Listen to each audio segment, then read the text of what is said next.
हमारा उद्धारकर्ता प्रभु यीशु मसीह के नाम से सभी को जय मसीह की।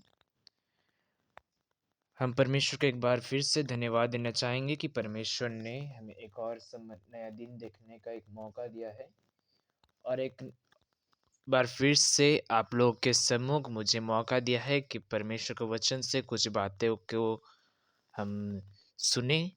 और अभी हम लोग प्रार्थना करेंगे और यूहन्ना रचित सुसमाचार का जो पहला अध्याय है उसके विषय में जानेंगे। आइए हम लोग प्रार्थना करते हैं। हमारे स्वर्ग में रहने वाले अति करुणीय पिता परमेश्वर, धन्यवाद देते हैं जीवित अनुग्रहकारी पिता परमेश्वर। धन्यवाद देते हैं कि एक बार फिर से हमें मौका दिया है कि सबके सम्मुख में तेरे वचन से कुछ बोलने के लिए पिता परमेश्वर। और धन्यवाद देते इस विषय के लिए कि सबको अच्छी तरीके से संभाल के रखा, अभी तक हमें संभाल कर रखे, से धन्यवाद देते प्रभु जी। ये जो ऑनलाइन क्लास है यूहन्ना के रचित सुसमाचार उसके एक अध्याय का हम सभी को अच्छी तरीके से समझने पाए और जो भी आज पढ़ेंगे प्यारे परमेश्वर अच्छी तरीके से मनन करने पाए। सारे आदर और महिमा के साथ ये प्रार्थना तेरे इकलौते पुत्र हमारे इकलौता उद्धारकर्ता जल्द आने वाले प्रभु यीशु मसीह के नाम से मांगते हैं, सुन स्वर्ग राज्य में ग्रहण कर, आमीन। तो जिस विषय में अभी हम लोग देखने जाएंगे, यूहन्ना रचित सुसमाचार। यूहन्ना रचित सुसमाचार चारों सुसमाचारों में से इकलौता एक सुसमाचार है जो एक यूनिक सुसमाचार के रूप में माना जाता है, एक विशेष सुसमाचार जिसने प्रेरित यूहन्ना ने खुद अपने हाथों से इन बातों को लिखा है। बाकी तीनों जो सुसमाचारें हैं, जो पुस्तक देख पाते हैं मत्ती से लेकर लूका तक, उन सुसमाचार के पुस्तक में हम लोग ये देख पाते हैं कि तीनों सुसमाचार एक प्रकार की है, लेकिन प्रेरित यूहन्ना ने अलग रीति से इन सुसमाचारों को, इस सुसमाचार के पुस्तक को लिखे हैं। प्रेरित यूहन्ना ने सिर्फ और सिर्फ सुसमाचार की पुस्तक को ही नहीं लिखा, उन्होंने कलीसिया या फिर विश्वासियों को भी विभिन्न प्रकार से वे एक 3 पत्री लिखे हैं और प्रकाशित वाक्य को भी लिखे हैं। अभी जिस विषय में हम लोग बात करने जाएंगे अध्याय 1 से, है ना। हम लोग अध्याय 1 से कुछ चीज़ों को देखेंगे, कुछ बातों को देखेंगे कि क्या ऐसे बातें हैं कि यूहन्ना ने हमारे लिए प्रदान किए हैं। एक सवाल था, हम लोग जानते हैं कि ये यूहन्ना ने सुसमाचार को लिखा है ना। अगर देखा जाए प्रेरितों का पुस्तक में भी हमें ये नहीं पता चलता। बहुत कोई बोलते हैं कि शायद ये पौलुस ने लिखा है, शायद ये पतरस ने लिखा है, लेकिन अगर हम देखेंगे, उसको अच्छे तरीके से मनन करेंगे, तो प्रेरितों के पुस्तक को हम लोग देख पाते हैं डॉक्टर लूका जो है उस पुस्तक को लिखे हैं, है ना। हम लोग जब अध्ययन करते हैं उस तरीके से हम लोग पाते हैं। ऐसा क्या प्रूफ है, ऐसा क्या चीज़ है जिसके द्वारा हम जान सकते हैं कि प्रेरित यूहन्ना ने ही इस सुसमाचार को लिखा है। अगर हम लोग देखेंगे यूहन्ना 13 का 23, 19 का 26, 20 का 2, 21 का 7, 20 और 24 पद में, तो यहाँ पर ऐसा लिखा है कि वो चेला जिससे यीशु बहुत प्रेम रखते थे, और हम लोग देख पाते हैं प्रेरित यूहन्ना को जिससे यीशु मसीह बड़ी प्रेम रखते थे, है ना। जो कि एक तरफ से इनर एपोस्टोलिक सर्कल में जो डिसाइपल है उसको हम लोग देख पाते हैं, यूहन्ना को देख पाते हैं, है ना। तो जब हम लोग एक अध्याय में जाते हैं, एक अध्याय में बहुत सारी बातें हैं जो हमें जानना बहुत ज़रूरी है, उन बातों को हम लोग देखेंगे। जब हम लोग एक अध्याय 1 से लेके 18वीं पद तक देखते हैं, वहाँ पर देखते हैं जो वचन है, जो शब्द है, वो मांस में देहधारी हुआ, है कि नहीं? वो मनुष्य में देहधारी हुआ। ये चीज़ हम लोग देख पाते हैं। वो कैसे? वो आज हम लोग देखेंगे। मेरे पास इंग्लिश बाइबल है। आप लोग अपनी-अपनी भाषाओं की जो बाइबल है, उस पुस्तक में आप देख सकते हैं। यूहन्ना रचित सुसमाचार 1 अध्याय 1 से लेके 18वीं पद। जब हम लोग एक वचन को देखते हैं, एक पद को देखते हैं, लिखा है, in the beginning was the word, and word was with God, and the word was God. हम लोग देखते हैं, आदि में वचन था, वचन परमेश्वर के साथ था, और वचन ही परमेश्वर था, है कि नहीं? यहाँ पर उस वचन के विषय में कह रहा है, जो हम लोग देख पाते हैं कि वही वचन आदि में था, वही वचन परमेश्वर के साथ था, और वही वचन परमेश्वर था, है ना? अब एक बात बताइए, ये कौन से वचन होगा? क्योंकि बाइबल में एक वचन नहीं है, बाइबल में बहुत वचन है ना? तो ये कौन सा ऐसा पद होगा जो आदि में था और वो परमेश्वर के साथ था और वही परमेश्वर था, है कि नहीं? हम लोग किस बात को देखने का कोशिश करेंगे। जब हम लोग 8 से लेके 9 पद तक पढ़ते हैं, तो वहाँ पर ऐसा लिखा है, He was not the light, but came to bear witness about the light, the true light which gives light to everyone who coming into the world. जब हम लोग इस पद को पढ़ते, 8 और 9 पद को, एक ज्योति के विषय में कह रहा है, जो ज्योति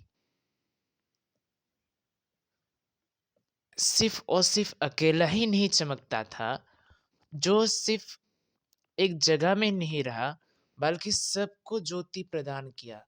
हर जगह में वो रोशनी को प्रदान किया। वो ये बात को बोलते हैं, है ना?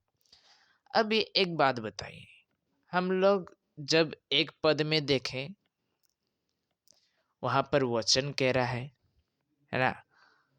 और वही वचन के विषय में कह रहा है कि वो ज्योति बना, और ज्योति बन के सारे संसार में रोशनी फैलाया, है ना?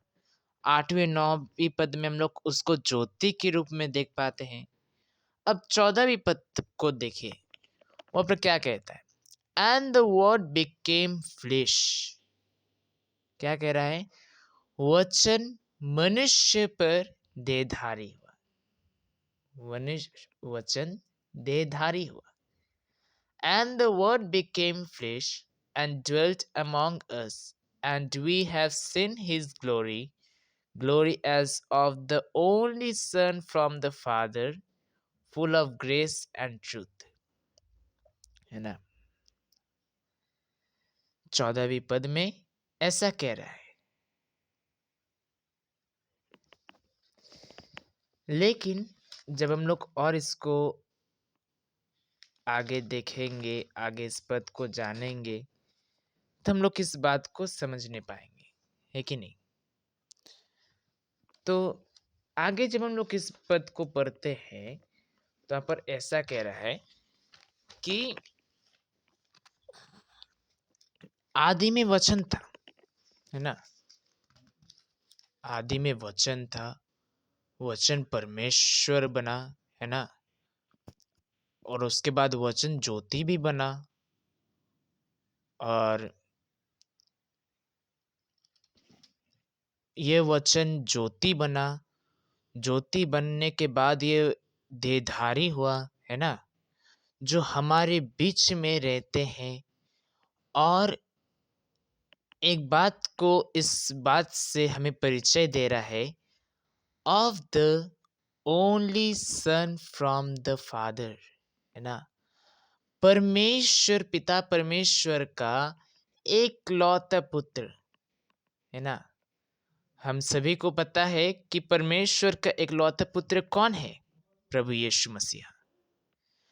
वही वचन जो आदि में था, परमेश्वर के साथ था, और वही वचन परमेश्वर था। वही वचन जो ज्योति बना, वही वचन जो देहधारी हुआ, वही वचन के विषय में यहाँ पर कह रहा है कि वह पिता का एकलौता पुत्र है, only sun from the father, है ना। जब हम लोग 18वीं पद में पढ़ते हैं, है ना, 18वीं पद में अगर आप पढ़ेंगे तो वहाँ पर बहुत अच्छी तरीके से एक बात को दर्शाता है।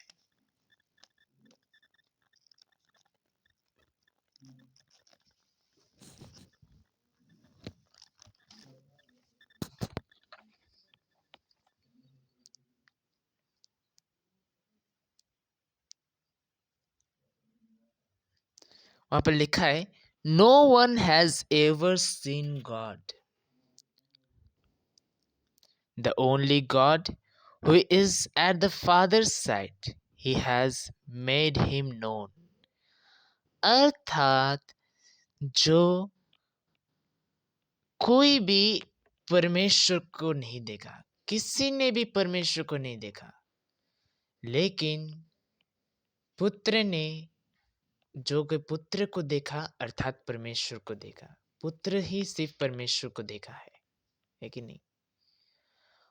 कैसे हम लोग पुत्र के द्वारा परमेश्वर को देख पाते हैं? जब पुत्र अपना पिता के समान कार्य करता है ना। पुत्र बहुत से कार्य जैसे प्रेम, दया, अनुग्रह, कृपा, सब कुछ उन्होंने, सैक्रिफाइस तक भी उन्होंने बहुत से कुछ हमारे लिए किए हैं। उसी द्वारा हम लोग देख पाते हैं कि वह परमेश्वर है। हमारे यीशु मसीह परमेश्वर है। जब हम लोग एक अध्याय एक पद में देखते हैं, एक बात वहां पर लिखा है, in the beginning there was God, there was word, है ना। आदि में वचन था, वचन परमेश्वर के साथ था, और वचन ही परमेश्वर था, है ना। वचन ही परमेश्वर था। वो वचन कोई इंसान नहीं है, बल्कि उसका इकलौता पुत्र है प्रभु यीशु मसीह, है कि नहीं? लेकिन अगर हम लोग और अच्छी तरीके से इन बातों को ध्यान मनन करेंगे, 17वीं पद में उसका आइडेंटिफिकेशन, उस वचन का आइडेंटिफिकेशन के विषय में लिखा है, उस वचन का परिचय के विषय में लिखा है। अगर आप पढ़ेंगे तो लिखा है, for the law was given through Moses, grace and truth came through Jesus Christ. व्यवस्था मूसा के द्वारा प्राप्त हुई है ना। जितनी भी व्यवस्था हम लोग देख पाते हैं, जो हम लोग इब्रानी भाषा के जो बाइबल में देखते हैं, हिब्रू कैनन में देखते हैं, कि जो मूसा का 5 व्यवस्था के पुस्तक, उत्पत्ति से लेके व्यवस्था विवरण तक, तो जितना भी व्यवस्था है सब नबी मूसा के द्वारा लिखा गया है ना। उसके द्वारा ही सारा व्यवस्था को लिखा गया है। हाँ, ये बात सच है, परमेश्वर ने दिया है, लेकिन मूसा ने उन व्यवस्थाओं को दिया है। और वही बात लिख रहा है कि अनुग्रह और सच्चाई प्रभु यीशु मसीह के द्वारा आया है कि नहीं? जब हम लोग व्यवस्था को देखते हैं, वहाँ पर इस प्रकार भी हम लोग देख पाते हैं कि अगर कोई आपको गलती से भी मार दे तो उसको आप बदला लोगे, ऐसा देख पाते हैं। लेकिन प्रभु यीशु मसीह के द्वारा हम लोग जो जीवन देख पाते हैं कि अगर आप किसी को गलती से मार दो तो वो आपको माफ करेगा। वो आपको दूसरा गाल भी फेर देगा कि आप उसको मारें। ऐसा प्रेम, ऐसा अनुग्रह, इतना सच्चाई हम लोग यीशु मसीह के द्वारा देख पाते हैं। मैं ये नहीं कह रहा है कि मूसा अच्छा नहीं है, मूसा है, लेकिन मूसा एक बात व्यवस्था विवरण में या फिर लेवी व्यवस्था में एक बात कह रहा है, एक नबी आएगा जो मुझसे भी अधिक अधीन होगा, मुझसे भी अधिक महत्वपूर्ण व्यक्ति होगा, और उस नबी के द्वारा, उस नबी के ही तुम सुनना और उस नबी के द्वारा तुम जीवन पाओगे। ऐसा हम लोग पुराना नियम में देख पाते हैं। पहले से ही उसका भविष्यवाणी कर दिया गया है प्रभु यीशु मसीह का। और वो प्रॉफिट, वो नबी हम लोग देख पाते हैं प्रभु यीशु मसीह को, जो जिसके द्वारा सच्चाई और जीवन और अनुग्रह को हम लोग पाते हैं, ना किसी और के द्वारा नहीं पाते। वही परमेश्वर है और उसी के द्वारा हम लोग जीवन को पाते हैं, है कि नहीं? अब हम लोग देखेंगे 19 से लेके 34 पद तक। यहाँ पर कुछ बातें जो प्रेरित यूहन्ना ने अपने पत्री में, अपने सुसमाचार में लिखा है। जब हम लोग एक अध्याय 19, 26, 29 और 32 में पढ़ते हैं, तो यहाँ पर हम लोग प्रेरित यूहन्ना का भी हम लोग गवाही को या फिर नाम को देख पाते हैं, है कि नहीं? यहाँ पर हम लोग देख पाते हैं कि वो एक बपतिस्मा दाता है। वो बपतिस्मा देने वाला व्यक्ति को देख पाते हैं, जिसने विभिन्न लोगों को विभिन्न प्रकार से बपतिस्मा को दिलाया है ना, मन फिराव का बपतिस्मा दिया है। और जब हम लोग आगे देख पाते हैं,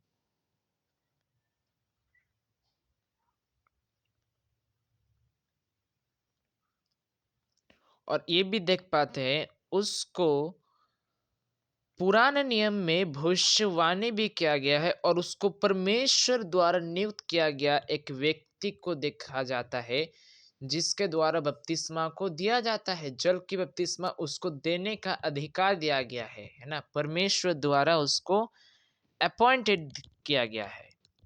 जब हम लोग यशाया नबी के पुस्तक उसका 40 अध्याय, यशाया नबी के पुस्तक उसका 40 अध्याय 3 पद को पढ़ेंगे, तो वहाँ पर एक बात को हम लोग देख पाते हैं।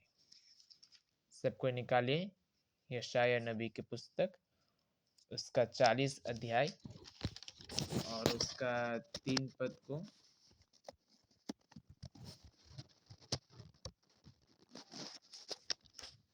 वहाँ पर हम लोग इस प्रकार पढ़ पाते हैं, a voice cries in the wilderness, prepare the way of the Lord, make straight in the desert a highway for our God. वो प्रभु का राह को तैयार करता है ना।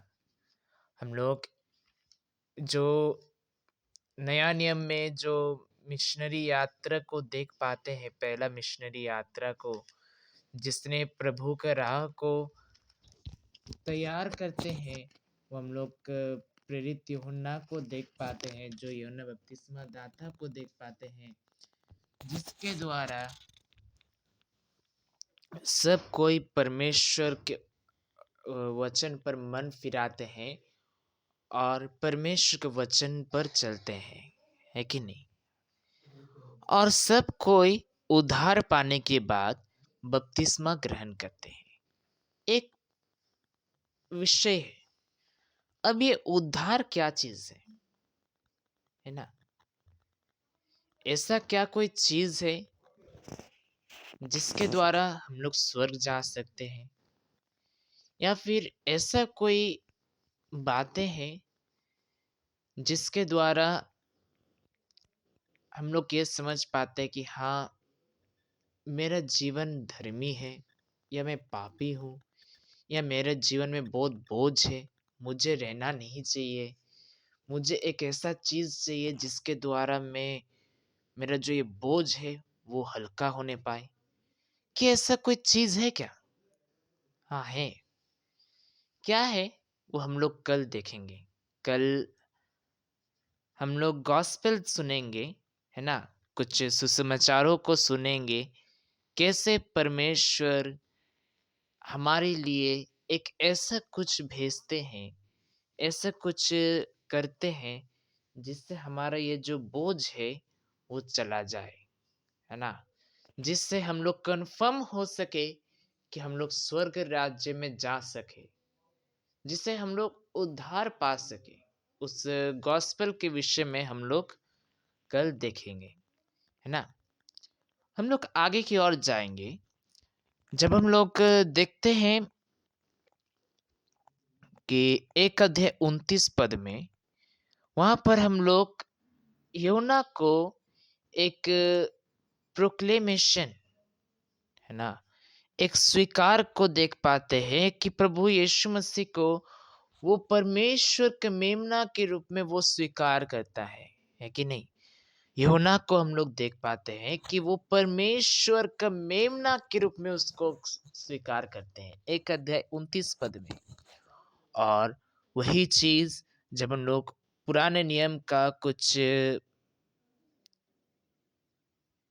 जो बलिदान है, और वही बलिदान जो पॉइंट पर जो क्रूस की तरफ में शो करती है, वो हम लोग कुछ बातों को देख पाते हैं। जब हम लोग यशायाह नबी की पुस्तक उसका 53 अध्याय 7वीं पद को पढ़ते हैं, पहला कुरिन्थियों 5 अध्याय 7 पद, पहला पत्रस 1 अध्याय 18 से 20 पद में देखते हैं।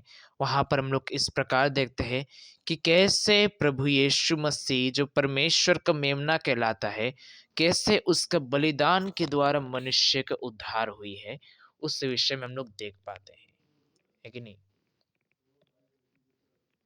लेकिन मत्ती रचित सुसमाचार 3 अध्याय 13 से लेके 17वीं पद, मरकुस 1 अध्याय 9 से लेके 11वीं पद, लूका 3 अध्याय 21 और 22 पद, यहाँ पर हम लोग प्रभु यीशु मसीह का बपतिस्मा के विषय में देख पाते हैं। लेकिन क्या वही बात उतना दूर तक ही है? जब हम लोग 29 पद से लेके 34 पद तक देखते हैं, वहां पर हम लोग इस प्रकार देखते हैं कि कैसे प्रभु यीशु मसीह का बपतिस्मा हुआ है। वहां पर actual baptism of the Lord Jesus Christ के विषय में वर्णन करता है। परंतु प्रभु यीशु मसीह मत्ती 4 का 1 से लेके 11वीं पद और लूका 4 का 1 से लेके 13वीं पद तक, वहां पर उसके बपतिस्मा के समय और जिस दिन यूहन्ना ने उसे परमेश्वर के मेमना के रूप में स्वीकार किया है, उस बात को भी वर्णन करते हैं। जब हम लोग 1 अध्याय 35 से लेके 51 पद तक पढ़ते हैं, वहां पर पूर्व चेला के विषय में कहता है, अर्लीस्ट डिसाइपल्स के विषय में वर्णन करता है। हमारे मन में अक्सर सवाल आते हैं कि ये जो इवेंट्स, ये जो समय, जो यूहन्ना का सुसमाचार में 1 अध्याय 35 से लेके 51 पद तक है, जो रिकॉर्डेड है, इन सभी बातों से हमें क्या लेना देना, है कि नहीं? हमें उससे क्या फायदा? लेकिन अगर हम लोग देखेंगे मरकुस 1 अध्याय 16 से लेके 20 पद तक, वो चेलों को इसलिए बुलाता है क्योंकि उसकी सेवा करे। वो हमें इसलिए बुलाता है कि वो परमेश्वर हम परमेश्वर का सेवा करें। अगर हम लोग अच्छी तरीके से वर्णन करके अगर देखेंगे, जो यीशु मसीह का जो पहला सप्ताह है, उसकी सेवकाई का पहला दिन हम लोग देख पाते 1 अध्याय 19 से लेके 28 पद में कि यूहन्ना जो बपतिस्मा दाता है, वो यीशु मसीह के विषय में गवाही देते हैं। दूसरा दिन में जब हम लोग 1 अध्याय 29 पद से लेके 34 पद तक देखते हैं, वहाँ पर ये यूहन्ना बपतिस्मा दाता यीशु मसीह को प्रकट करते हैं। और 1 अध्याय 36 पद से लेके 35 पद से लेके 39 पद तक जब हम लोग तीसरा दिन के विषय में देखते हैं, वहाँ पर यीशु मसीह के चेलों के विषय में वो वर्णन करता है। और चौथा दिन में हम लोग ये देख पाते हैं कि कैसे अंद्रियास अपना भाई पतरस को यीशु मसीह के विषय में परिचय देता है, 1 अध्याय 40 से लेके 42 पद तक। और पांचवा दिन में हम लोग देख पाते हैं कि फिलिपुस और बर्थोलोमेव या फिर नाथानिएल के विषय में देख पाते हैं, 1 अध्याय 43 पद से लेके 51 पद तक कैसे वो काम देते हैं अपने चेला के रूप में। वो लोग प्रभु यीशु मसीह उनको बुलाते हैं, है कि नहीं। जब हम लोग आगे इस बात को पढ़ते हैं ना, यीशु मसीह का पहला चेला कौन हो सकता है, अंद्रियास या फिर दूसरा कोई। हम लोग देख पाते अंद्रियास को देख पाते हैं, है ना।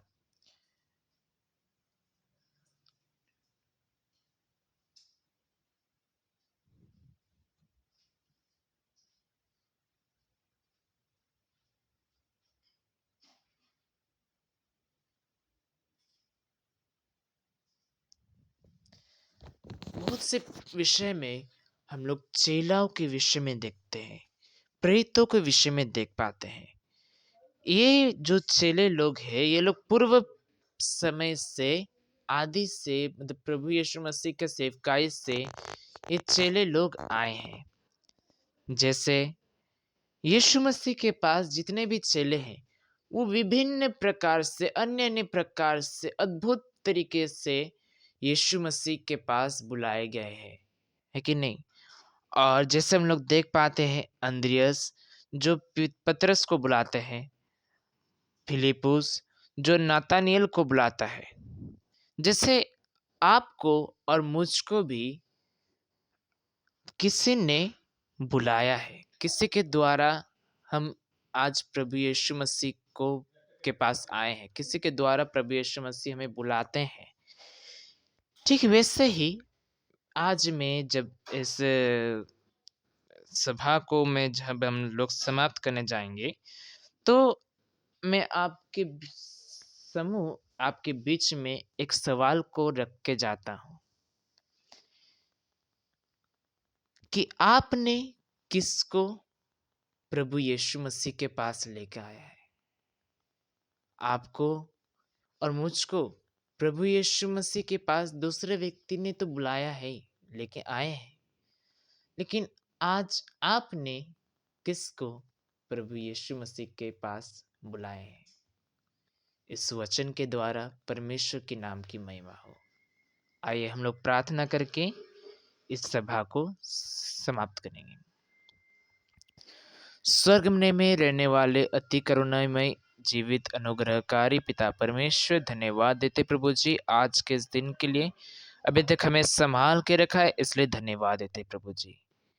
महान करने पिता परमेश्वर, धन्यवाद देते हैं कि यूहन्ना रचित सुसमाचार 1 अध्याय को तूने देखने सहायता तक मदद किया, समझने में सहायता मदद किया, इसलिए धन्यवाद देते प्रभु जी। महान करने पिता परमेश्वर, जितने भी भाई बहनों ने इन वचनों को सुना है, उनके आत्मिक जीवन को बलवंत करना, और जितने ने भी उद्धार नहीं पाए उनको भी उद्धार दिलाना। सारे आदर और महिमा के साथ ये प्रार्थना तेरे इकलौते पुत्र, हमारे इकलौता उद्धार करता जल्द आने वाले प्रभु यीशु मसीह के नाम से मांगते हैं, सुनो स्वर्ग राज्य में ग्रहण कर, आमीन। सबको जय मसीह।